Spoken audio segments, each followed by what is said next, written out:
हलाला है क्या? हलाला दरअसल वो कुप्रथा है जिसके नाम पर महिलाओं को बरसों बरस से जिल्लत का एहसास कराया जा रहा है। मुसलमान बेटियों की ज़हनियत में इस बात को जबरदस्ती थोपा जा रहा है कि अगर आप हिजाब, निकाब, बुर्का को फॉलो नहीं करोगे ना तो अल्लाह आपको सजा। हमारी बहनें, हमारी बेटियां, हमें भी तकलीफ होती है कि हम शादियां करते हैं, बड़ी खुशी से शादियां करते हैं, बच्चों की बड़े अरमान होते हैं हमारे, और वो 1 मिनट में 3 तलाक के लिए छोड़ देता है। हमारे तो बच्चों की जिंदगी, 2 खानदान बिल्कुल बर्बाद हो जाते हैं।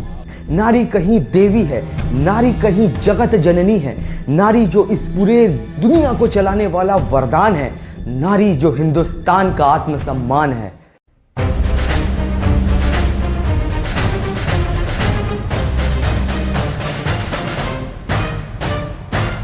Hello guys, this is Ishu and welcome back to the another session of Slap of Facts. It's revolution of women slave to queen. आजकल कुछ सवालों के जवाब से अक्सर लोग कतराते हैं और आज का ये सेशन स्लैप ऑफ फैक्ट्स का बहुत महत्वपूर्ण के साथ साथ बहुत ज़्यादा ज़रूरी है। धर्म के आधार पे होने वाले अत्याचारों पे आज खुलेआम चर्चा होगी। नारी जो कहीं माँ है, नारी जो कहीं बेटी है, नारी जो कहीं बहन है, नारी जो इस संसार को चलाने वाली है, नारी कहीं देवी है, नारी कहीं जगत जननी है, नारी जो इस पूरे दुनिया को चलाने वाला वरदान है, नारी जो हिंदुस्तान का आत्मसम्मान है। आखिर एक विशेष धर्म नारी को सम्मान क्यों नहीं दे पा रहा है जबकि आज पूरा विश्व नारी को सम्मान दे रहा है? नारी जो हिंदुस्तान का गौरव है, नारी जिसके आगे आज पूरा विश्व नतमस्तक है, नारी जो हिंदुस्तान का आत्मसम्मान है, उसी नारी को हिजाब के नाम पर उसकी आज़ादी क्यों छीन ली जाती है? नारी जिसकी ज़िंदगी की पूरी ज़िंदगी की सबसे महत्वपूर्ण चीज़ उसका चरित्र होता है, हलाला जैसे कुप्रथा से उसके चरित्र को क्यों रौंदा जाता है? क्यों रौंदा जाता है? इतनी सज़ा क्या कम रह गई थी कि नारी जिस पति के लिए अपने घर को छोड़ा, नारी जिस पति के लिए अपने यादों के पिटारों को छोड़ा, नारी जिसकी राजकुमारी थी, जिसकी आंखों की ठंडक थी, उस माँ बाप को छोड़ा, नारी जिस भाई की राजकुमारी थी, जिस भाई की सबसे पहली दोस्त थी, उस भाई को छोड़ा और किसी दूसरे के घर में आके उसके घर को सजाने में जुट गई, उसके घर को बनाने में जुट गई, उसकी नस्लों को बढ़ाने में जुट गई। उसी नारी को सिर्फ 3 बार तलाक तलाक तलाक कह दो और उसकी पूरी जीवन को बर्बाद कर दो, सत्यानाश कर दो। इतना आसान एक नारी के जीवन को बर्बाद करना एक विशेष धर्म में क्यों है? जो नारी आज किसी से कम नहीं, नारी आज इतनी आगे बढ़ गई है कि चांद पे कदम रख दिया है।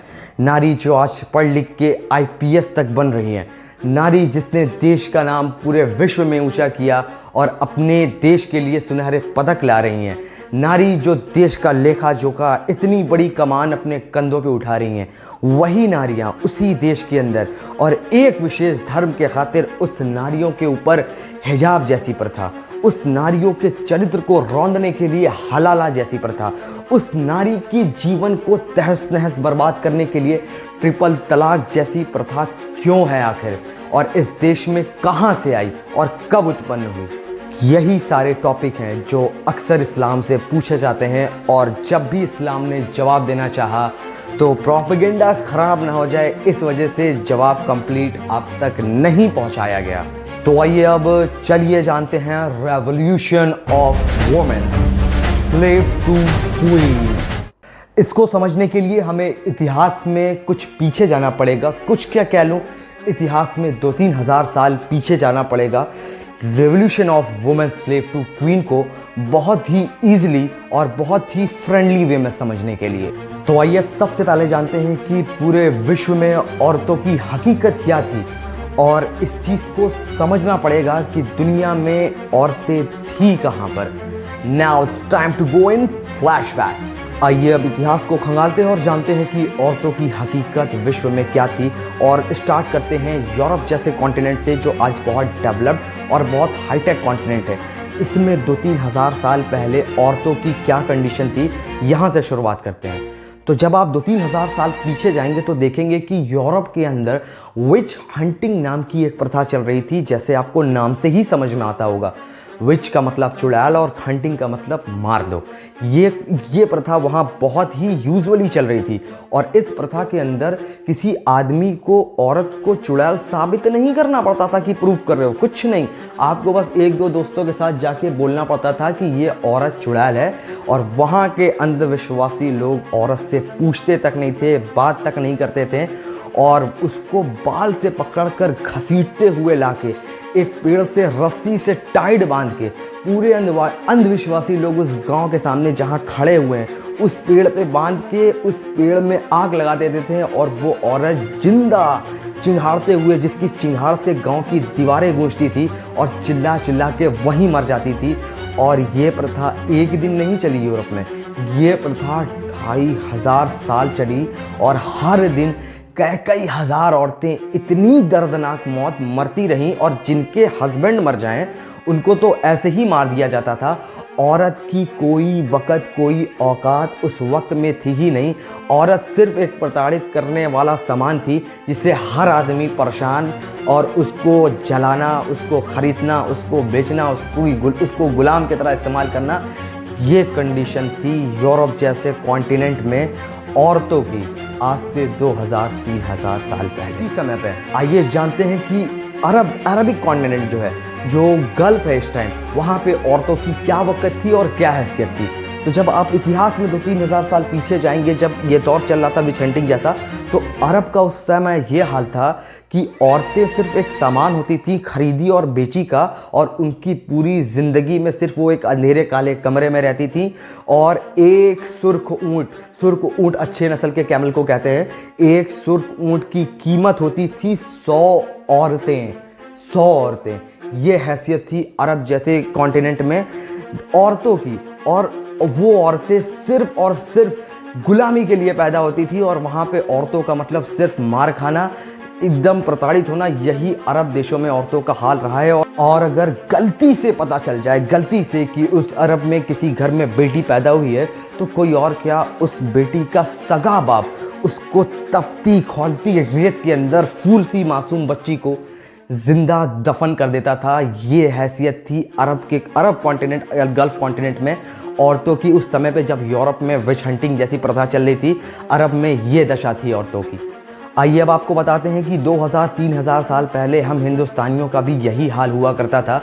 हमारे देश में भी सती प्रथा जैसी एक प्रथा चल रही थी, जिसमें अगर औरत का हस्बैंड मर जाता है, कहीं अगर मर जाता है, तो औरत को ज़िंदा जला दिया जाता था।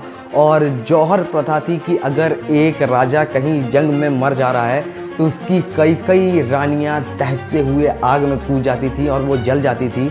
और क्रू प्रथा की हाल ये थी, इस तरीके की थी कि अगर कहीं आपका आदमी मरा तो जिंदा औरत जलती हुई चिता पे चढ़ती थी और पूरे लोगों के सामने भगा के जला करती थी। ये औरतों की कंडीशन थी हिंदुस्तान में। और उस टाइम हिंदुस्तान में बाल विवाह भी हुआ करता था, तो जितनी कम एज की लड़कियां हैं उनको बड़े लोग ज़्यादा शादी करते थे, जिनकी एज बहुत ज़्यादा होती थी। तो ये अभी 13-14 साल की, उसकी उम्र बहुत ज़्यादा, वो मरने के करीब। वो जब मरता था तो एक इंसान जो पूरी ज़िंदगी बिता के मरा, उसके चक्कर में एक 13-14 साल की बच्ची जलती हुई चिता के ऊपर बैठती थी और अपने पूरे जिस्म में आग लगवा लेती थी। ये कुप्रथा हिंदुस्तान में चल रही थी, जिसे हम सती प्रथा के नाम से जानते हैं। इन सब इतिहासों से आपको ये तो पता चल गया होगा कि आज से 2000-3000 साल पहले औरतों का क्या ही वक़्त रहा होगा, औरतों की क्या ही औकात रही होगी कि एक सुर्ख ऊँट की कीमत 100 औरतें बतौर गुलाम जाती थी। और कहीं औरतों को ज़िंदा दफना दिया जाता था, कहीं औरतों को पेड़ पे ज़िंदा लटका के जला दिया जाता था, कहीं औरतों की आँख चीर के मिर्ची डाल के उनको पत्थर बांध के दरिया में डुबा दिया जाता था, कहीं औरतें सिर्फ जिस्म की भूख शांत करने का ज़रिया थी। जब मर्दों को पसंद ही नहीं था कि औरतों को अपने साथ ले के चलें, औरतें सिर्फ एक काले से कमरे के अंदर रहा करती थीं और 2 वक्त की रोटी खा के अपनी मौत का इंतज़ार किया करती थी। ये हाल एक जगह नहीं, चाहे वो यूरोप हो जाए, चाहे वो गल्फ़ हो जाए, चाहे वो कहीं हो जाए, पूरे विश्व में ये हाल थी। तब एक आवाज़ आती है कि औरतें मर्दों के बराबर हैं, तब अंधकार से भरी दुनिया में फिर आवाज़ बुलंद होती है कि औरतें मर्दों के बराबर हैं। औरतें कोई खरीदने बेचने वाली चीज़ नहीं। और ये आवाज़ थी प्रॉफेट ऑफ इस्लाम मोहम्मद सल्लल्लाहु अलैहि वसल्लम की। और ये वक्त था जब पूरी दुनिया में अंधकार भरा हुआ है, औरतों को सिर्फ प्रताड़ित किया जा रहा है। तो पूरी दुनिया में पहली बार किसी ने हाथ में लैंप लेके वुमेन एम्पावरमेंट की बात की, द मैसेज। और ये मैसेज जब वक्त के बादशाहों के पास पहुंचा तो उन्होंने मजाक बनाना स्टार्ट किया कि वो औरतें जिनको हम खरीदते बेचते हैं, जिनको हमारे बराबर कहना बहुत बड़ी बेवकूफ़ी है। आखिर ये कौन इंसान है जो औरतों को हमारे बराबर कह रहा है। और स्टार्ट किया उस वक्त के बादशाहों ने एक होके जुल्म स्टार्ट किया। और उस वक्त अफसोस कि मुसलमान इस ज़मीन पे पैदा हो रहे थे, और सिर्फ मुसलमान टोटल ऑल ओवर वर्ल्ड में, पूरी दुनिया में सिर्फ 40 मुसलमान थे। और वो 40 मुसलमान सिर्फ ये कह रहे थे कि औरतें हमारे बराबर हैं, शरीर से कमज़ोर हैं तो क्या हुआ, लेकिन औरतें मर्दों के बराबर हैं। तो उस वक्त के बादशाहों ने उस पर इतने जुल्म किए, इतने सितम किए। ये बात नरेट है सारी किताबों के अंदर, जुल्म का लेवल आप पढ़ सकते हैं सभी किताबों के अंदर कि उस वक्त के बादशाहों ने उन 40 मुसलमानों का क्या हाल किया था कि ये बात करने पे औरतें हमारे बराबर हैं। कहता है तुम्हारा दीन औरतों के बारे में। हमारे दीन में औरत और मर्द का हक बराबर है। जो उनके लिए है वही हमारे लिए भी। हम उन्हें खरीदते हैं, खाना कपड़ा देते हैं, खिदमत लेते हैं, और अगर हुक्म मानने से इनकार करें तो हम उन्हें बेच देते हैं। तुम उस औरत की तौहीन कर रहे हो जिसने तुम्हें 9 माह पेट में रखा और तकलीफ उठाई, बचपन में दूध पिलाया, रात दिन एक करके तुम्हें बड़ा किया। अम्र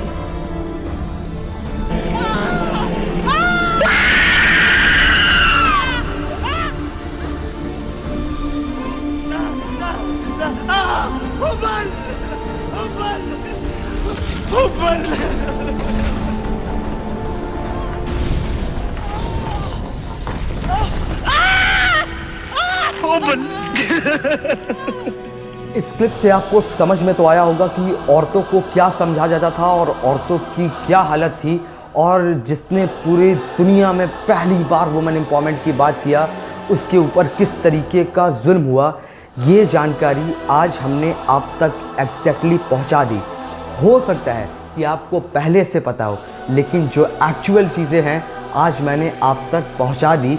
अब बात करते हैं वापस से उसी मुद्दे पे जहां से हमने बात स्टार्ट की। बात थोड़ी मेंटालिटी की करते हैं और अपने समझ से सोचिए कि उस वक्त जब दौर था अंधकार का, जिसने सिर्फ अपनी मुसलमान बेटियों के लिए नहीं पूरे दुनिया की बेटियों के लिए ये बात कही कि औरतें मर्द के बराबर हैं, वो ये प्रथाएं आपके नुकसान के लिए बनाएंगे, जैसे ट्रिपल तलाक और हलाला एंड हिजाब।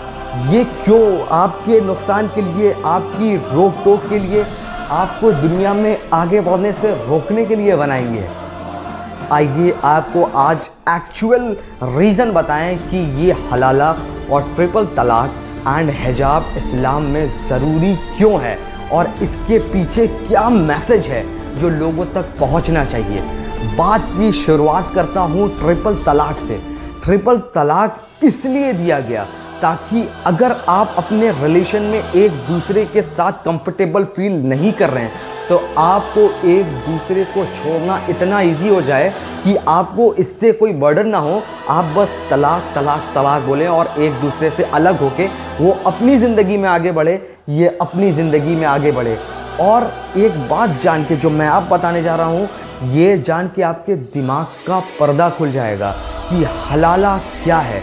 आज आपको पता है कि Muslim community world second largest community है पूरी दुनिया के अंदर, और आपके पास गूगल है और ज़रा उस पर सर्च, मैं नहीं करूँगा, आप सर्च करके देखिएगा कि second largest population in the whole world होने के बाद भी पूरे दुनिया में तलाक का रेशियो मोहम्मडन्स में सबसे ज़्यादा कम है।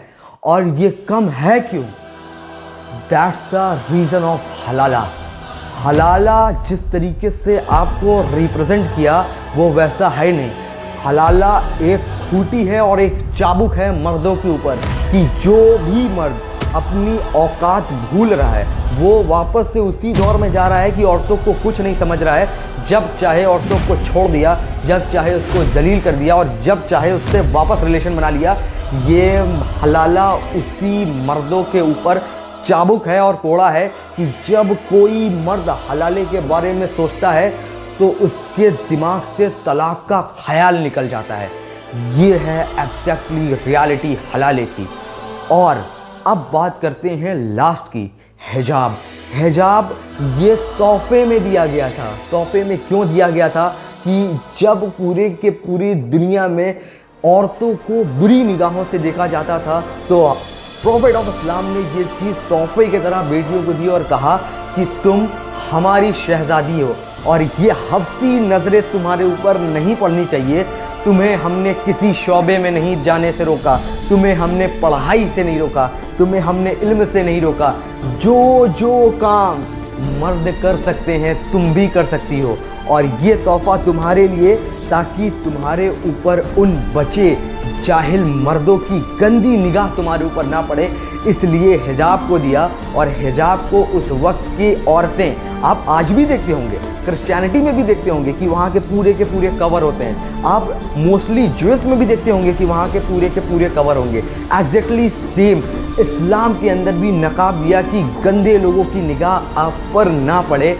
ये है एग्जैक्ट रियलिटी। और हमारे उस दौर की बेटियां अपने आप को नकाब पहन के प्राउड फील करती थी और जानती थी कि हम कितने बेशुमार कीमती हैं और हम इन नफ़रत बड़ी निगाहों और गंदी नज़रों के औकात नहीं है कि हमारे तक आ जाए।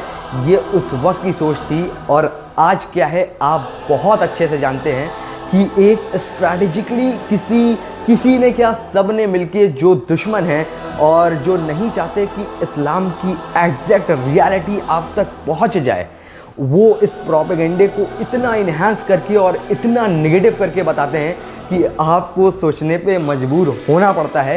ये आपकी गलती नहीं है। उनका जो नरेशन होता है इस तरीके का होता है कि कोई भी इंसान ईजिली उनकी बात पर यकीन कर लेगा। लेकिन अब जिसने ये वीडियो देख ली है, अब उसके वो जो भी इंसान उसके दिमाग में ये फितना फैलाएगा, उसके मुंह पे वो करारा तमाचा मारने के लिए तैयार है कि नकाब हलाला और ट्रिपल तलाक क्या है और इस्लाम में औरतों की इज्जत क्या है। और जो पॉजिटिव लोग हैं जिन्होंने स्लैप ऑफ फैक्ट्स की ये वीडियो पूरी देखी है, आज उनको बहुत सारी चीज़ें पता चल गई होंगी और आज उनके दिल में बैठाई गई नफ़रत ख़त्म हो गई होगी। ये उम्मीद करता हूँ जिन्होंने पूरी वीडियो बिना स्किप किए देखा है, उन पॉजिटिव लोगों के लिए जो हिंदुस्तान को इन सब चक्करों से छोड़ के पूरी के पूरे दुनिया में, विश्व में सुपर पावर बनते हुए अपनी आंखों से देखना चाहते हैं, उन इंडियंस के लिए ये वीडियो बहुत इन्फॉर्मेटिव होगी। और रही बात नेगेटिव पीपल्स की, तो उनके लिए पूरे जहान की ज़मीन खाली है। वो जहाँ चाहे वहाँ हग दें, जहाँ चाहे वहाँ बोल दें, उससे मुझे कोई फ़र्क नहीं पड़ने वाला। लेकिन जो पॉजिटिव लोग हैं, जो इंडिया की तरक्की चाहते हैं, वो लोग मेरे लिए बहुत इंपॉर्टेंट है। वो इंडियंस मेरे लिए बहुत इंपॉर्टेंट है और मैं चाहता हूँ कि एग्जैक्ट रियलिटी उन तक पहुँचे कि हकीकत क्या है और फेक नरेशन क्या है। और इसी के साथ साथ इस सेशन को मैं यही कंप्लीट करता हूँ और जाते जाते एचएम अख्तर का ये शेर आपको सुनाना चाहता हूँ, जो आपको काफ़ी हद तक समझ में आएगा कि जब तुम्हें आफताब में कीड़े निकालने की आदत पड़ जाए, आफताब कहते हैं चांद को, जब तुम्हें आफताब में कीड़े निकालने की आदत पड़ जाएगी तो उसकी चमक तुम्हारे लिए नासूर से ज़्यादा कुछ भी नहीं।